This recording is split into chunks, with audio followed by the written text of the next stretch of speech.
Y comenzamos justamente con la política arancelaria del presidente estadounidense Donald Trump, que el 1 de agosto, o sea, dentro de 2 días nada más, empieza a regir este incremento en los aranceles, un incremento que le había dado una prórroga en el mes que viene dándole prórroga, de hecho, en los últimos meses, pero que en las últimas horas ya aseguró que el 1 de agosto no hay más prórroga, que se empieza con los aranceles actualizados, sí, para los países que no lo hayan negociado. Pero para analizar esto, y sobre todo para analizar lo que pasó con India y esta suba de aranceles a partir del 1 de agosto, estamos con el analista internacional Alberto Rusco Lequier. Hola, ¿qué tal, Alberto? ¿Cómo estás? Roberto Maidana te saluda. ¿Qué tal, Roberto? ¿Cómo te va? Bueno, efectivamente, de acuerdo a lo que anunció oportunamente el presidente Donald Trump, más allá de que hubo permanentemente postergaciones a los anuncios muy fuertes que comenzaron cuando prácticamente asumió la presidencia, finalmente van a imponer un arancel de 25%, como bien vos lo comentaste. Hay que tener en cuenta que la política arancelaria que tiene Estados Unidos está directamente relacionada para tratar de aliviar el enorme déficit comercial que Estados Unidos de Norteamérica tiene con el mundo. Este déficit se acerca a $1 trillón. El déficit implica que prácticamente, digamos, 950.000 millones de dólares está distribuido en ciertos países que Estados Unidos y básicamente el presidente Donald Trump dice: tenemos una política, hay una política en el mundo arancelaria muy injusta, porque cuando Estados Unidos quiere exportar los productos, ciertos países le ponen tarifas o aranceles enormes, ya sean tarifas arancelarias o pararancelarias, criterio que no es respondido de la misma manera por Estados Unidos. En definitiva, si estamos hablando de que tiene que bajar este déficit de casi $1 trillón, hay que entender que esta política está dirigida fundamentalmente a ejercer una presión básicamente a los países con los cuales, ya sea por motivos geopolíticos o por motivos comerciales, Estados Unidos quiere apretar, por así decirlo. Y la verdad que en ese plano, por ejemplo, en este caso India incluso tuvo palabras un poquitito muy duras con respecto a las autoridades de India, cuando dice que la verdad que la política que ellos manejan es totalmente injusta. Sí. Sabemos que no solamente India fue la persona, digamos, el país perjudicado, porque está hablando, por ejemplo, con Europa, con aranceles muy fuertes también. Ni que hablar de China, que ayer nos enteramos que nuevamente, con respecto de China, que tiene un tratamiento especial, por así decirlo, por diferentes motivos, económicos, geopolíticos y demás, sigue dilatando o postergándose para tratar de encontrar algún tipo de acuerdo con China. Lo concreto es que la verdad es que Estados Unidos, si bien es cierto que es la principal economía en medida en términos de PBI del mundo, estamos hablando de 5 trillones, sí. 25 trillones. Eso habla que prácticamente Estados Unidos representa casi una cuarta parte del PBI mundial y prácticamente explica quizás un 20% del crecimiento mundial. En consecuencia, uno dice, bueno, perfecto, ¿qué poder tiene Estados Unidos? Y yo diría gigantesco. ¿Por qué? Porque la pregunta sería lo siguiente, Roberto: ¿qué país podría alegremente decir, bueno, no me pongo de acuerdo, y cómo reemplazás el mercado de 340 millones de habitantes con un gran poder adquisitivo como el norteamericano? Y acá tenemos que ver, en consecuencia, la fuerza que tiene Estados Unidos por su sola presencia. Si, por ejemplo, lo traspolar un poquitito a Europa, la pregunta es, si Europa no acuerda con Estados Unidos, ¿cómo va a reemplazar ese mercado de exportación? Claro. Europa, por ejemplo, desde el punto de vista comercial, tiene un superávit comercial permanente con Estados Unidos de Norteamérica. La verdad que hay que ver que Estados Unidos, en este plano, con Trump, tiene una política fuerte, la declamó, la está ejerciendo, tiene el poder económico gigantesco, el 25% del PIB mundial, y en este caso, el caso de India, bueno, también está contra las cuerdas en ese plano para llegar en algún momento a algún tipo de acuerdo. No quiere decir que los aranceles de hoy no sean modificados mañana en base a las presiones que uno puede existir. Si uno, por ejemplo, ve, por ejemplo, la República Argentina, en ese plano, por ejemplo, fue totalmente beneficiada. Sí. Cuando vos comparas los aranceles que paga la Argentina con respecto a los otros países que no entran en el acuerdo, bueno, evidentemente está teniendo Argentina una relación muy especial en ese plano. Vamos a ver entonces que las tarifas o los aranceles se convierten en una herramienta poderosísima, yo digo, no solo poderosa, poderosísima. Si bien es cierto que cada país también ejerce la contraparte de la fuerza. Si salimos un poco del tema de India, cuando vas al tema de China, por ejemplo, Sí, uno dice, bueno, China también necesita el mercado norteamericano. Pero el caso de China es un mercado muy particular para Estados Unidos de Norteamérica. ¿Por qué? Porque China tiene lo que yo denomino ya hace varios tiempos el petróleo del siglo XXI. ¿Qué es el petróleo del siglo XXI? China tiene las tierras raras. El 80% de la producción de las tierras raras se manufacturan en China. Y además que China tiene del 35 al 40% de los yacimientos de tierras raras. Y las tierras raras se explican y necesitan para los semiconductores, para los chips, para la aviónica, para armamentos, para computación cuántica, computación, o sea, cada país va a ejercer este tome y dato, por así decirlo, Roberto, en función sí, de qué es lo que tiene de debilidad, pero qué es lo que tiene de fortaleza. En el caso de India, claro que tiene fortaleza. ¿Por qué te digo?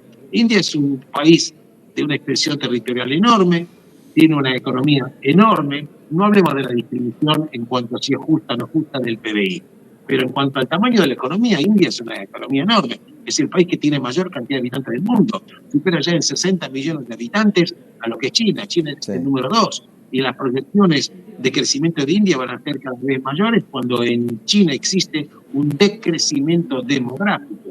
Y además India actúa con una política geopolítica muy inteligente. ¿Por qué te digo esto? Porque la India está intermediando entre países de alguna manera parias y también está intermediando con Occidente, o sea que tiene una posición muy inteligente desde el punto de vista diplomático. Chile, por ejemplo, le compra petróleo, por ejemplo, a Irán, Irán que está sancionado por 1000 situaciones determinadas, pero también actúa como un interlocutor y es bien visto también como en los países occidentales.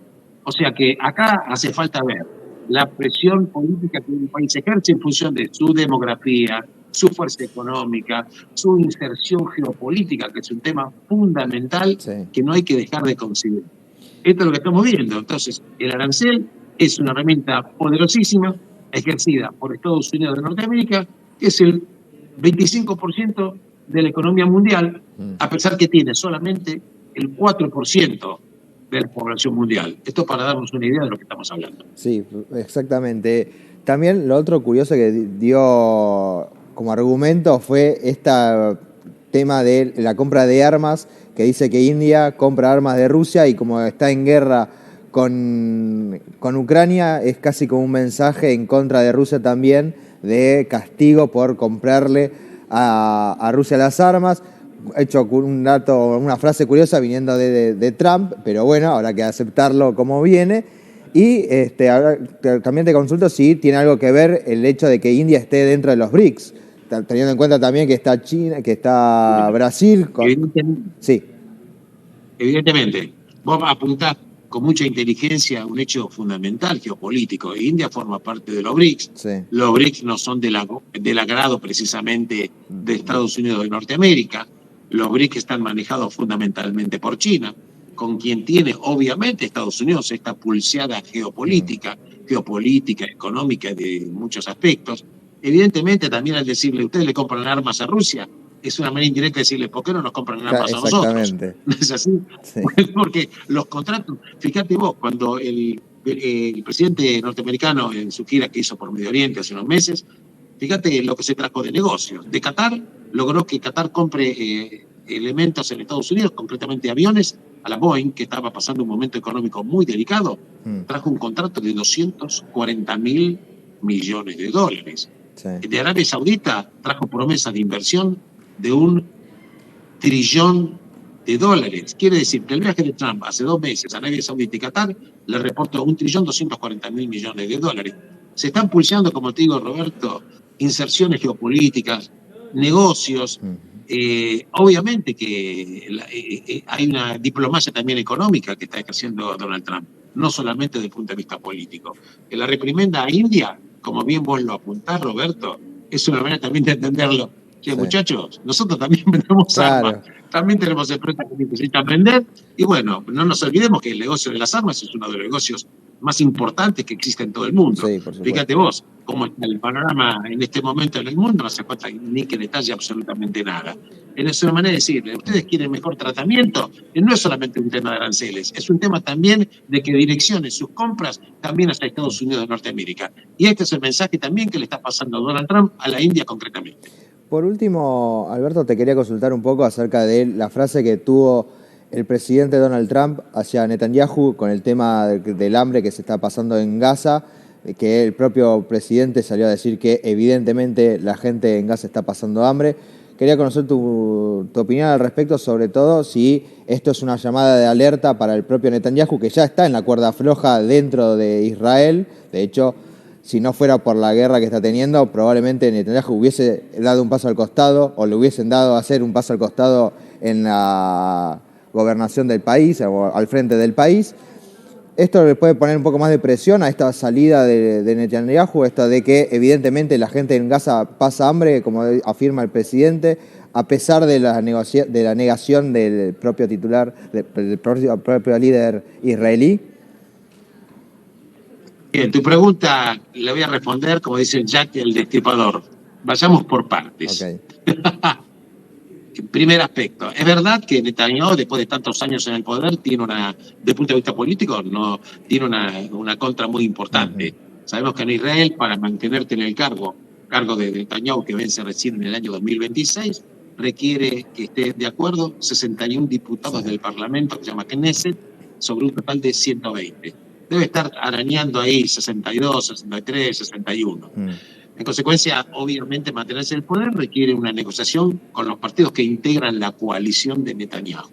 Obviamente es probable que a fin de año exista una elección anticipada. Si Netanyahu llega a perder la mayoría parlamentaria, habida cuenta de que un sector religioso quiere abandonar la coalición que está respaldando a Netanyahu. Esto es un tema. Sí. Segundo tema, Israel como presencia, independientemente de Netanyahu, como yo siempre digo, los gerentes pasan, pero la empresa siempre queda. Sí. ¿Qué quiere decir esto?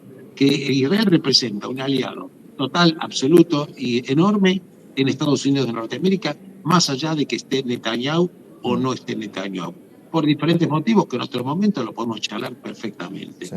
Respecto de que existe hambre en Gaza, sí, existe hambre en Gaza, pero la pregunta es, ¿existen alimentos? Sí, existen alimentos de sobra. Claro, vos me preguntarás, ¿cómo puede ser que existan alimentos y exista hambre? Es muy fácil.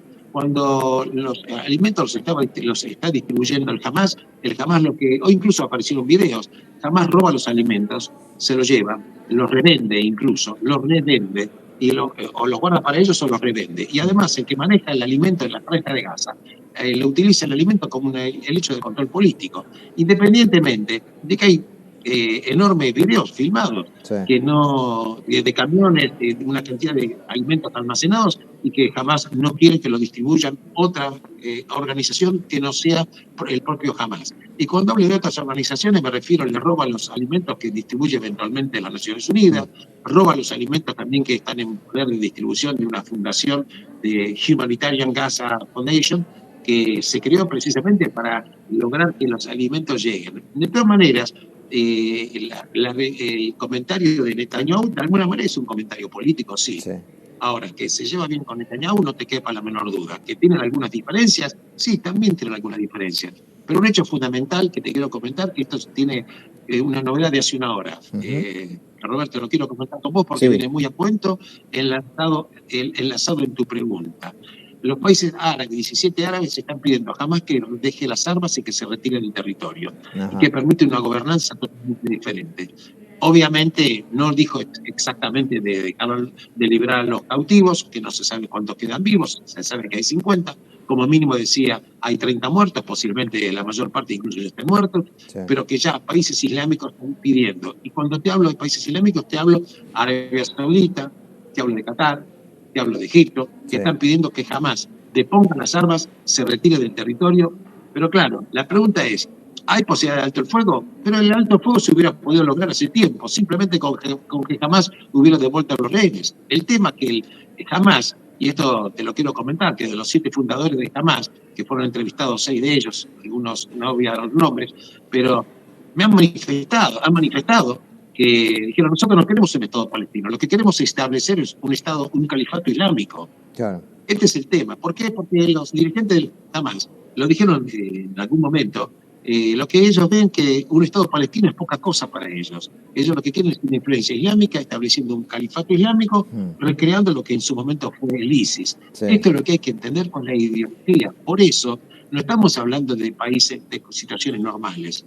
Estamos hablando de un grupo terrorista que tiene una ideología que está anclada en la ideología de los hermanos musulmanes, sí, que fue fundada en el año 1928 por Hassan al-Banna. En pocas palabras, hay alimentos en Gaza y hay hambre en Gaza, porque la verdad hay videos que cuando los gazatíes se acercan a los alimentos, son tiroteados directamente por el terrorismo de Hamas y se llevan y se roban los camiones de ayuda alimentaria.